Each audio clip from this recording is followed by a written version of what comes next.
Well, welcome back to this episode of the Downline podcast. My name is Jamie Trussell. I have the privilege of serving Downline Ministries and as lead pastor out at Redeemer, Dripping Springs in the Austin area. We hope that this podcast helps Christ followers faithfully walk with Jesus while we pour our lives into others, and really excited to be joined today by Brett McCracken. And Brett, thanks a lot for being here.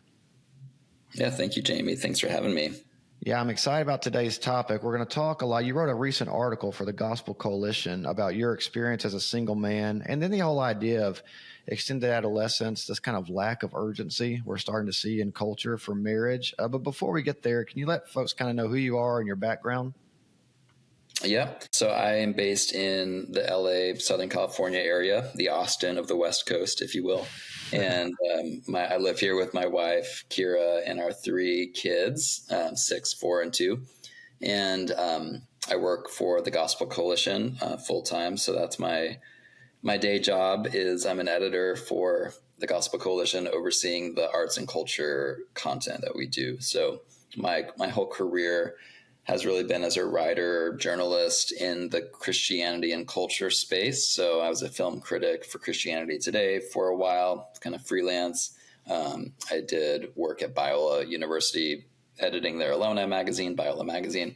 And then I've been at TGC for 7 years full time. So I love it. I love what I get to do. I love helping Christians have more fruitful kind of conversations about all the complexities of culture, from movies and music and TV and pop culture to technology. I've written a lot about technology and how it's shaping us and the discipleship challenges that are there, but really anything in culture. So the article that I wrote about marriage and singleness is the sort of thing that I also write about and like to think through. So yeah, that's me.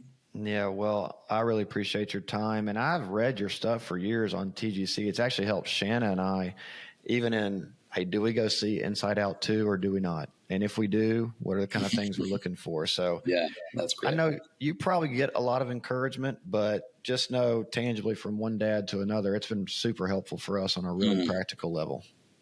That is super encouraging. And, being a dad has definitely changed the way that I write about culture. And I'm definitely more conservative and careful now than I was in my 20s because I was writing film reviews, in my mid 20s. And back then I wasn't married. I wasn't a dad. And it was just kind of like a little bit more of a free for all in terms of what I watched and what I celebrated.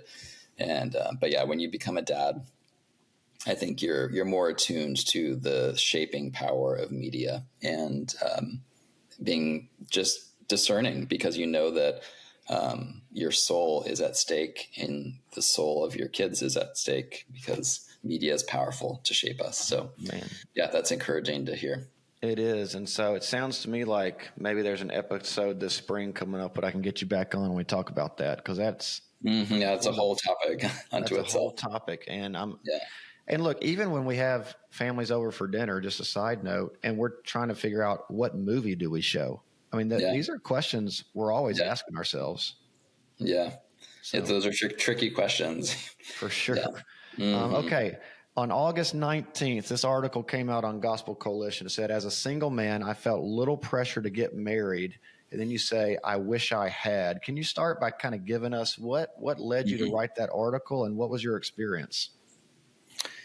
Yeah, it was the impetus, I think, was just looking at our culture and these trends that we're seeing of delayed marriage and kind of declining marriage rates and declining children. Like the average number of children that married couples have is like now below replacement rate for the first time. So that's all of these things are going down, and they are trends that are not only going to be really bad for society, and there's all sorts of downstream effects of when societies kind of stop marrying and having kids, there's lots of problems, but just theologically too. And as Christians, I think it's concerning because we believe these are good things, right? To be fruitful and multiply, to be married. And it's not a biblical mandate, of course. Singleness is also given as a valid way to serve the kingdom of God. But I think marriage is also celebrated biblically, and it's something God created, and it's the designer, it's his design. And I think in our culture, marriage is pretty demeaned these days, and it needs more advocates, and it needs to be celebrated more. Monogamous, committed marriage that hopefully creates families and has many positive benefits for everyone. So yeah, I just felt like in what's going on in our culture, but also just I had been hearing certain Christians argue that that actually like the church needs to talk more about singleness and kind of creating a safe space for singles to be single and elevating that, which I get that impulse, but I just personally felt like the thing in our culture and in many churches that needs to be celebrated a bit more right now is actually marriage, because I had just witnessed, even in my own church and with younger guys that I disciple myself, that there does seem to be a desire for marriage, but there's not this urgency. There's not a real pressure to do it anytime soon. And it does feel like the cultural message is really making an impact on even how Christian adults are viewing this. The culture says, maybe do it in your late 20s or 30s after you establish your career and you become financially independent and travel the world and do all these things. And then it's a good thing to do, by all means, get married and have kids. And we see that modeled by, pop stars and, a lot of people in the media. And so it's easy to see why even Christians are kind of de-emphasizing the importance of it. So that's kind of the long-winded explanation for why I wanted to write this article. Well, and even when you're saying that, just when I speak from 20 years of pastoral ministry, there's that gospel intuitiveness, or I should say counterintuitiveness to the culture, where like actually boundaries bring freedom, whereas our culture sees for sure.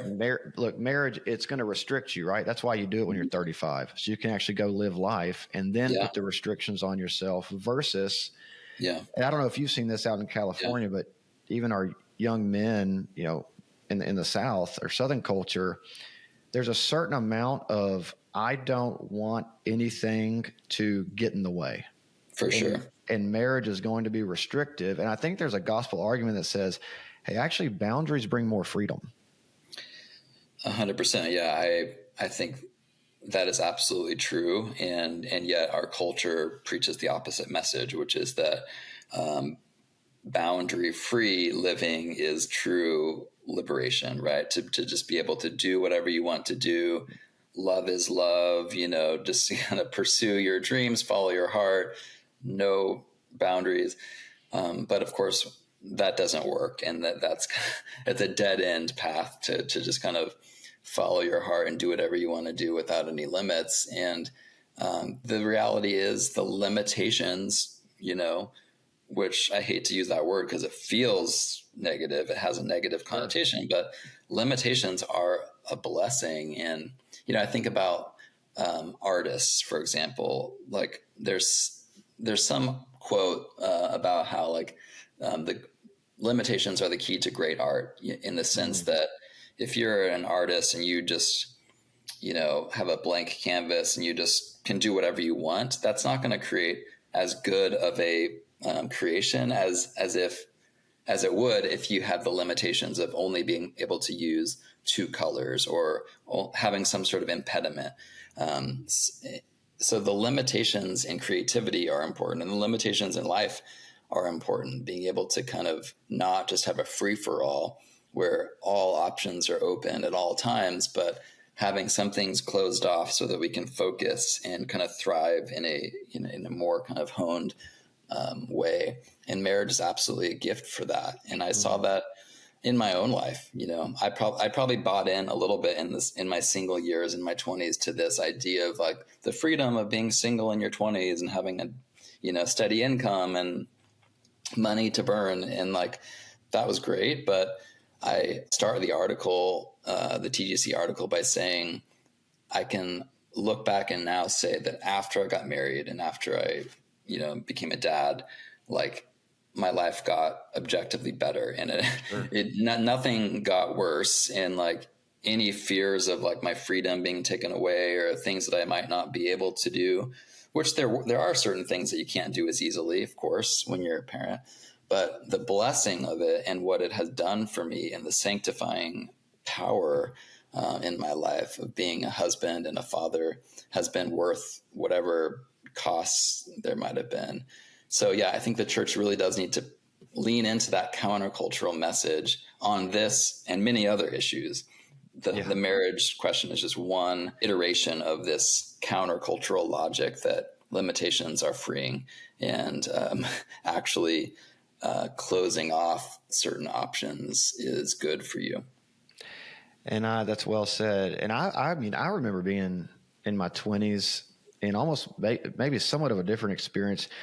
I was in some church environments where marriage was it was like the, embrace responsibility, reject passivity, find a woman, pursue her. Not bad messages. Yeah. Mm-hmm. But attached with that also was this idea that, hey, marriage is not about your happiness. It's only about your holiness. So it's almost an idea you can really go marry anyone because they're going to sanctify you. And that's the biggest purpose of marriage anyways. And that road led to an equally disastrous outcome, right? Sure. Because I think that marriage actually isn't just about, let me go suffer for the Lord. I genuinely like Shanna. Yeah. And look, we have our issues like any marriage does, but like at the end of the day, that there's an enjoyment. It's not this like martyrdom that I enter. Yeah. And I wonder in my own Southern culture, if some of that didn't take root in some guys where it's like, hey, marriage, you die to yourself. Well, of course you do, but you're not a martyr. Does that distinction make sense? It totally makes sense. And yeah, I agree that even though it's true that marriage, involves selflessness and kind of is sanctifying, that isn't the ultimate point or the greatest good of marriage. And so to swing the other extreme, from this sort of to swing from like the moralistic therapeutic deism, like good vibes only approach to marriage, where it's just about find a spouse that makes you happy and helps you live your best life, to then swing to the other extreme where there's like happiness isn't talked about at all. And it's just this kind of joyless suffering for the gospel. Yeah, that's not helpful either. But I think it's a both and. There is exactly happiness. Right. There is happiness involved. There is pleasure involved. Absolutely. It's a good gift from a gracious God. And it's in some ways there's a superfluous like gift to feel. There's aspects of marriage that feel so good that it's like, I don't deserve this. But there's absolutely aspects of marriage that are sanctifying and that, shape us in ways that are hard and good, That's right. And that's also a purpose that God has for marriage. So I think it's a both and.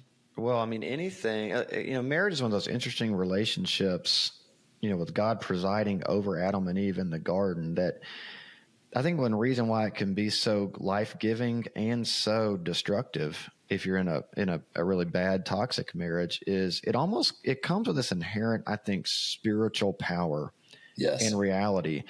It's not simply a physical experience in marriage. And look, you can't always touch it or quantify it, but you certainly can experience it, which is why spiritual warfare can get so strong in marriage. Yeah. And Satan would love to get you pitted against your wife and all of these things. Those are true.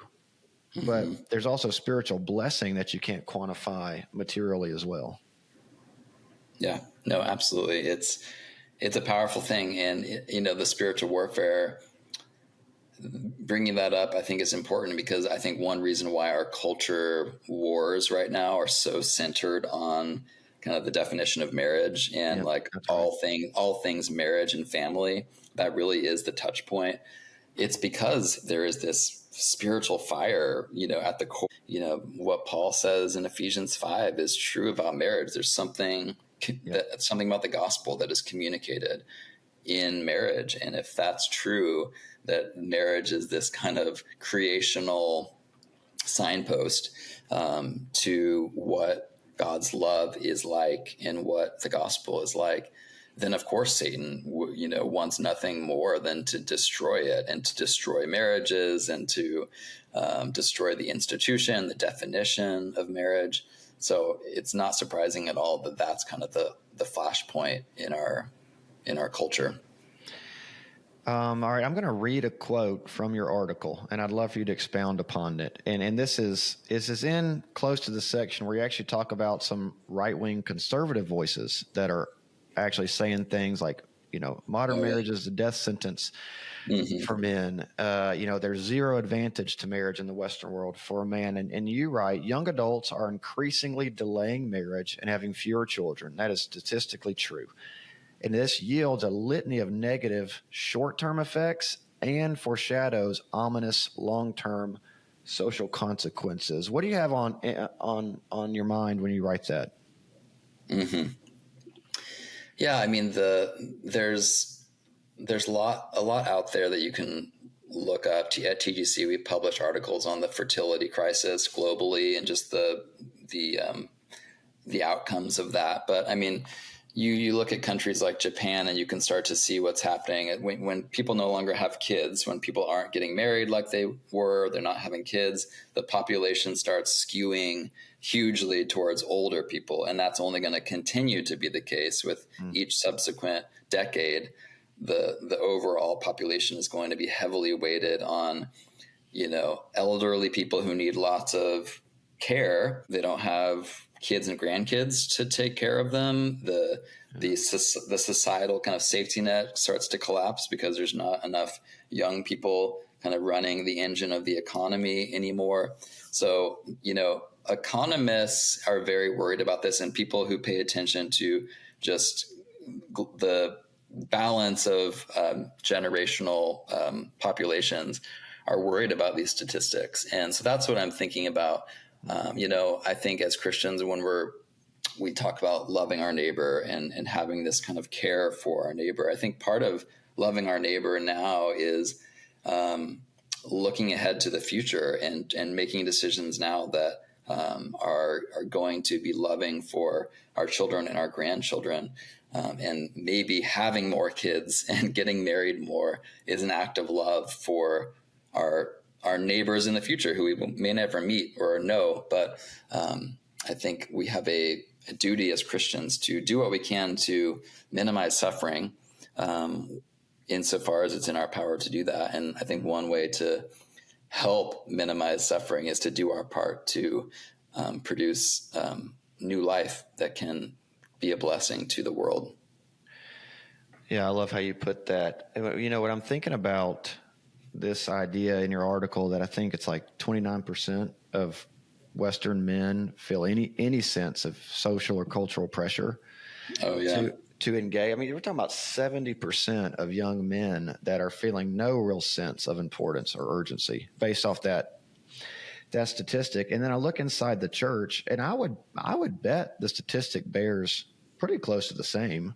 Might be a little bit more pressure, but maybe not much more. Yeah. And I'm wondering if we just think about inside the church, because so many people in our Downline community, I mean, they love the Lord. They're interested in making disciples. They've got young men in they got young men in their life that they probably need to kick in the pants a little bit on this deal. Or, we got ladies that are discipling younger ladies that are looking around and saying, dang it, where are the men? They want to get married too. You know what I mean? This isn't just a male issue. What do you think is going on inside the church? Because I got my suspicions that maybe their picture of marriage they get is this dutiful martyrdom where it's just about your sanctification, or maybe even in pastoral leadership, we're not modeling marriage is fun and it can be exciting. And, if our illustrations are all about look how hard parenting is, well, I could imagine being a young man not super excited about jumping in, but let's just take it inside the walls of the church. What do you think is going on in that environment that's not helping with what we're talking about? Mm-hmm. Yeah, I mean, I think a large part of it is probably just the same challenges that are facing single people across our culture with dating right now, things like the online dating world, I think is really messing up people. Like online dating, I hear this more and more from like 20 something guys that I talk to, like the world of online dating, which is increasingly the assumed way that you start to date. For my generation, probably yours, online dating wasn't really a thing. You would just ask a girl out in person, Right. and you had more kind of face-to-face interactions. That's no longer the case. And so I think the digital world that we live in and the weird ways that creates inflated expectations, that's something that I think is at work here. Like young men sadly grow up in a world of pornography and images that are unattainable of kind of the perfect woman. And so the real world, the IRL, in real life world is both, I think, daunting and intimidating when you're used to this virtual kind of reality where you can control it and it's less, it's more within your power to kind of swipe right or swipe left and kind of pick whatever your fantasy is. Real life is there's more friction in real life, and there's more potential for embarrassment. And of course, in real life, you can't airbrush your face and like crop your picture to look perfect. So you're more vulnerable in real life. So I think technology is playing a big role in this. And one thing that I would love, people in the church who are discipling young adults and singles is to just have honest conversations and hear them out. Like, what is it like to be a 20-something in 2024 with the internet, what it is, and social media, what it is, and online dating, what it is, and ubiquitous pornography? Like, just listen and kind of lean into the pain points that you hear them talk about. I don't think the starting point in these conversations should be like, you're 25, you're 27, you need to get married, you need to find a spouse. That's right. I don't think that's helpful. But a good starting point is just listening to like, what do you find to be the barriers in dating? And if you're a young man and you're wanting to be married, but it's not happening and you're struggling to kind of date, just have conversations, probe that a little bit. What are the issues? And maybe you as a, person discipling them can offer ideas or input, even like practical kind of suggestions for like, how you might ask a girl out. I think that's a lost art. It seems weird to say that, but there's actually studies. I saw some statistic recently that talked about this, like this very low percentage of teenage or young 20-something guys today who have ever asked a girl out. And you can understand how in a virtual world, that's like a lost art, because you're just so used to friending a girl on Instagram or, and having only a technologically mediated relationship with them. So of course, there's a lot more to say, but I think probing kind of just where they're at in this culture, in this cultural moment as a starting point, and trying to help them navigate and not assuming that all of the challenges you faced 20, 30 years ago when you were dating and trying to find a spouse are the same as they are today, because I think the world has changed pretty dramatically in how dating happens and how courtship happens. Well, I was amazed on that point, and I've said this in other settings, and I believe it to be true. So I'm 41, and Me too.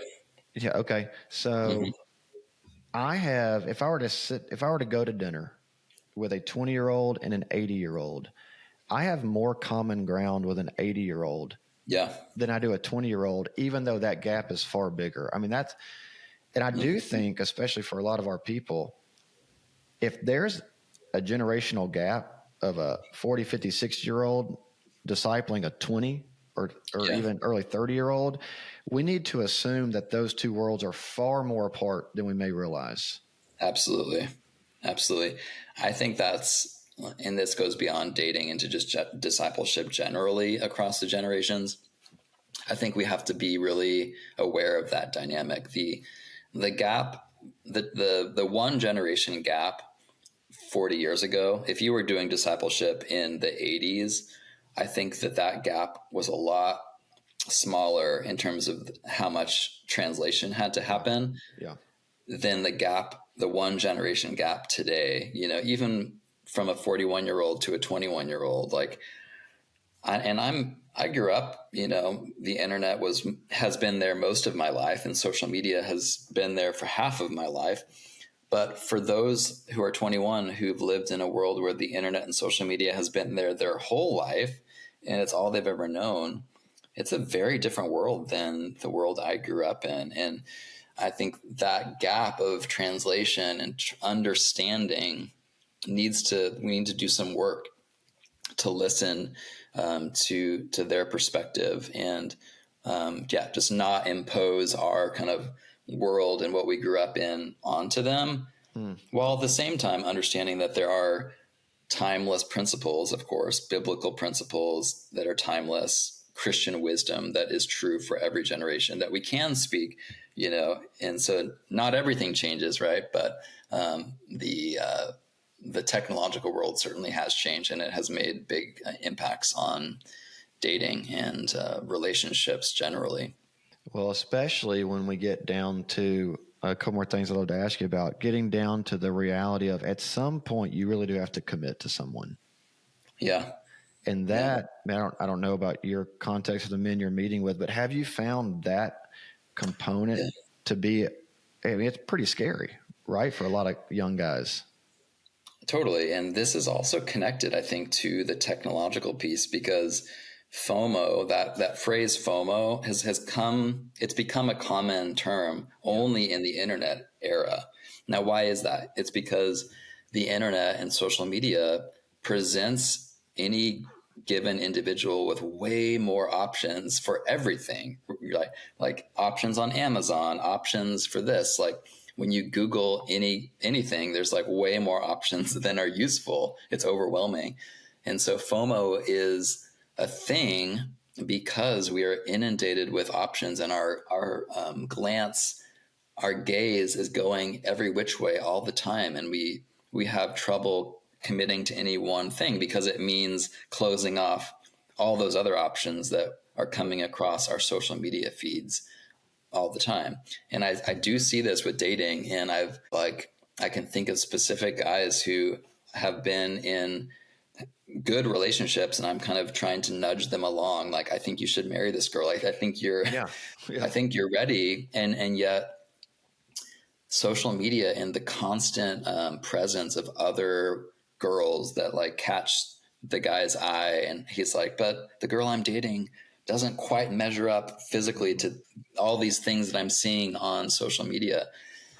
The internet and social media is a constant confrontation with unrealistic ideals and just kind of potential realities that aren't really potential realities. They're fiction, they're fantasy, but we are tricked into thinking what might have been if I would have gone with that person or that type of person, So I do think that fear of commitment has always been a thing. And I think in our flesh as fallen humans, we always struggle with the kind of forbidden fruit of going back to the Garden of Eden, right? Adam and Eve were given the whole garden. They were given all this stuff, and they weren't satisfied with that. They wanted the one thing they couldn't have. So I think we're always prone to fall for the FOMO sin of like, we don't want to miss out on that one thing that we're told we can't have. But I think it's especially pronounced in the social media age, and we are a commitment averse culture, and everything about the internet age tells you have it your way, next day shipping. That's right. Your world is about your convenience and your tastes and preferences, and you create your smartphone interface and your feeds filled with only what is, comfortable for you and the things that you like. And so you can understand why it's uncomfortable, and it's kind of a daunting proposition to commit to a lifelong covenant with one person in a world like that. Yeah. And I've always cracked up at that perspective you're sharing, just from a guy's standpoint, because at some point you go, your underlying presupposition is that you do check all the boxes for someone. Mm-hmm. Take this same filter and put it on ourselves and realize, we need somebody to commit to us and our own flaws at the same time. Totally.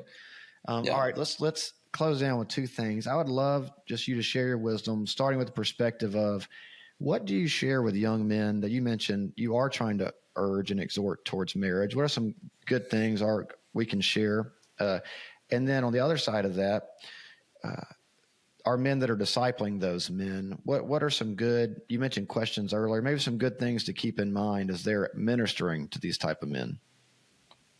Yeah.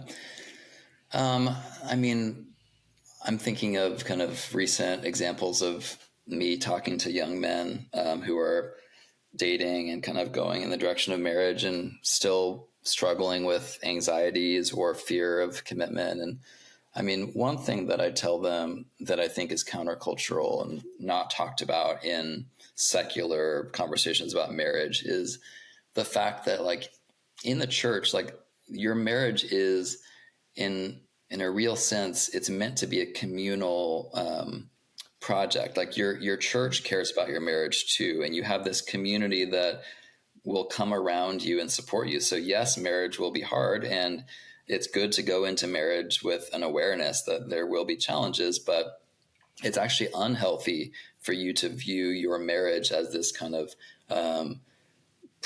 fortress unto itself, where that no one kind of enters and you just kind of try to work out everything as your own isolated unit. That's actually a recipe for disaster. But if you have this more porous approach to your marriage, in the sense that you invite trusted people to walk with you as a couple, and you especially join a church, and there's statistics that show that marriages where the couple is regular attending of a church, those marriages, surprise, surprise, tend to do better and are healthier.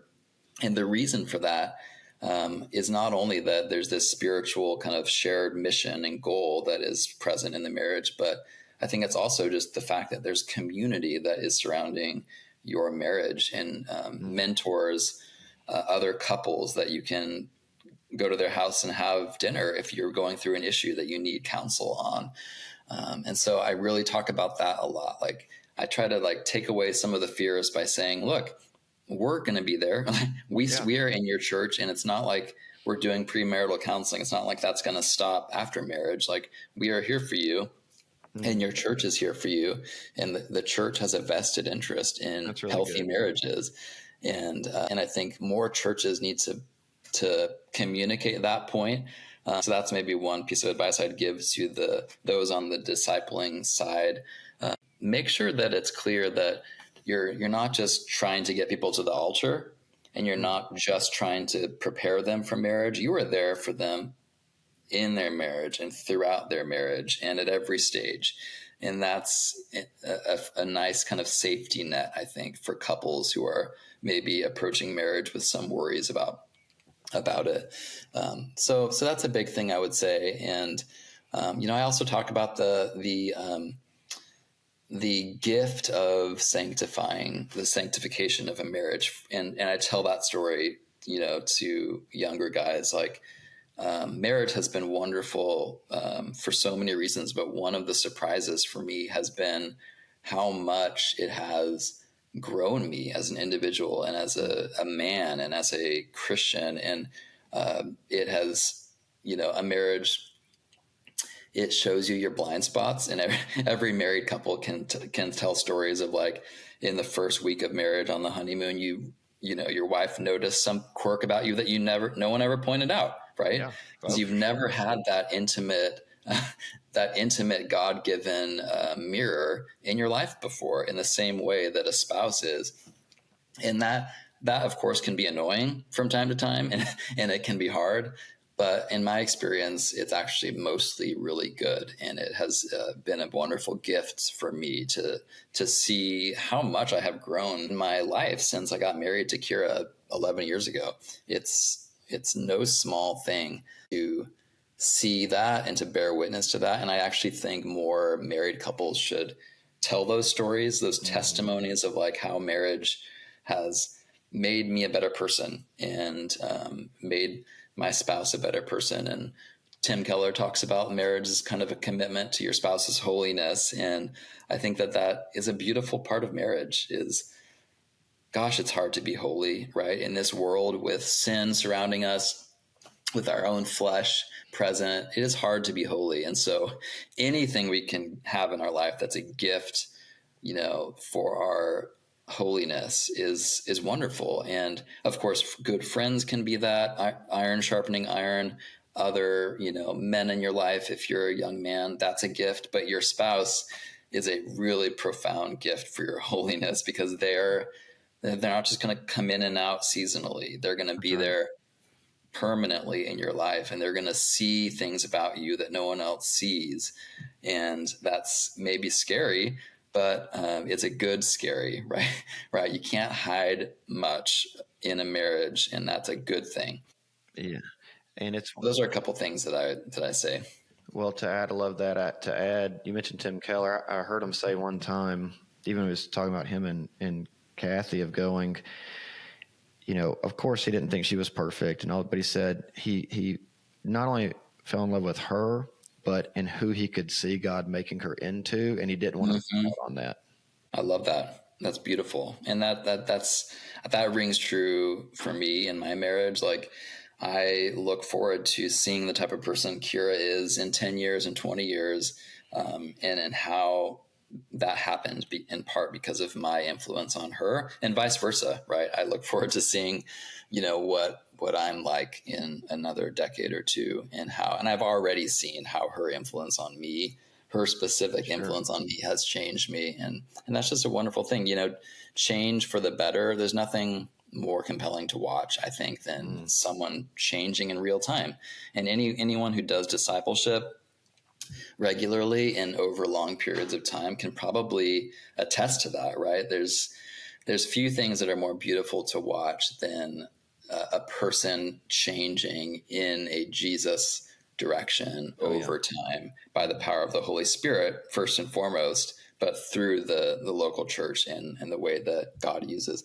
So it's just beautiful, and it's so fun to watch. And so I just kudos to everyone listening who does discipleship, because it's so important and it's so challenging, and yet it's so rewarding, I think, to do it and to see the results over time. Absolutely. It's that joy of seeing people you love walking the truth, right? Yeah. Okay, I'll close with this. You write, a pivotal question for young singles is, and we obviously love this language at Downline, is our engagement in the Great Commission and our effectiveness in that as either married or single. And I remember it was interesting to me for so long. It was taught kind of growing up in church that, hey, Paul stayed single because it brought so much more freedom in what he could do in ministry. And there's some truth to that, right? Some logistical truth to that. Honestly, Brett, I have found that my ministry, if we want to use that term, has multiplied and expanded in directions it never would have had I remained single. Yeah, for sure. So that's my experience too. Yeah. Yeah. So, and I think the key part of that question is just radical honesty with your intentions, right? So if you desire marriage as a Christian, but if you're honest, it's more of a self-serving desire, and you don't have mission in mind at all, then that's a problem, right? And then maybe the argument that singleness, kind of a single-minded devotion to mission, is better, because if you're only looking at marriage as kind of this consumer product for your happiness, then that's not a godly goal. So I think just thinking through that question as a Christian, that's the perennial central question, and it's really a question that we should ask of every major choice in our life. True. Is choice A or choice B going to be a bigger win for my effectiveness for the kingdom? And sometimes you don't know for sure how it will play out. Sure. So you have to kind of make your best guess using your wisdom. But yeah, I can honestly say the same as you said. Like, for me, marriage has greatly expanded my ministry, my motivation, my godliness, which has a direct impact on ministry effectiveness, of course. And the shared mission that I have with Kira is really beautiful. And it's been cool to see how God has used us as a couple. But I know plenty of single people who God uses powerfully. Absolutely. In their singleness. And they are going all in for the kingdom and for mission in a way, that is unique because they are undivided in their time and attention. And so it's a tricky thing, right? Because the Bible gives arguments for both singleness and marriage in different places. And even Paul, sometimes seems to contradict himself. I don't see it as a contradiction, really. So I think we just have to exercise wisdom and think, honestly for ourselves, is singleness or marriage going to be better for my ministry and as a servant of, the King? And that's a decision that you should make in community with others and ask others. And this is one more thing just on how one more thing that's countercultural in these conversations is I think that we're such an isolated, individualistic society that big decisions tend to be made in isolation from community. And that's just really unwise. That is foolishness to make a decision as big as whether or not to marry someone, who to date, etc. To make that decision in isolation, like it's just me on my phone on a dating app, choosing who I'm going to match up with. That's not good. Don't trust the algorithms, trust real people in your community. That's a great word. Your family, your friends who know you best, they actually probably know, they have a good sense for the type of person that's going to be good for you. And sometimes you are not the best judge for that. Oh, yeah. And I know that's going to sound hard for people. And a lot of people have experiences where they date someone and fall in love with someone and their family isn't quite sold on that person, or there's a lot of friction there. And that is hard for sure. But I'm just saying that as single people, if you're listening, if you're, looking for a spouse, really avail yourself of the community wisdom at your disposal.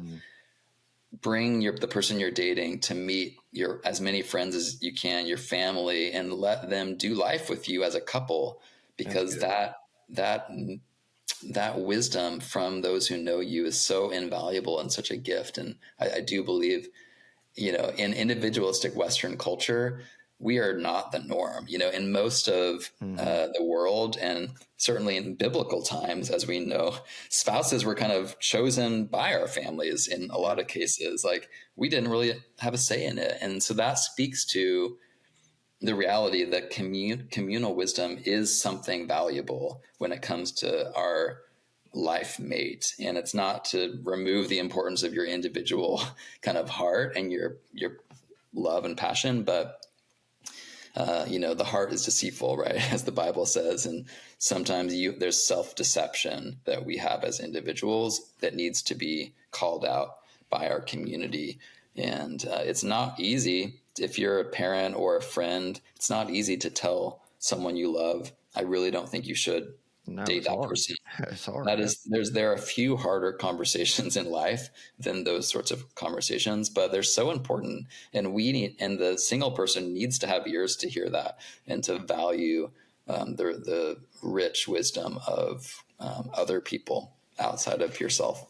I've got a buddy who's a Christian psychologist. This always stuck with me. He said, generally speaking, as people, we get data from God, others, and ourselves. Mm-hmm. And he said, we're by far the least accurate, but we're the voice we listen to the most. That's so true. I love that. Yeah. So that captures it well. Hey, Brett, thanks again. You can find plenty of his books on Amazon. Well worth the read. So insightful on culture and Christianity. And Brett, thanks again, man. Yeah. Thank you. That was a great conversation, Jamie. Thank you.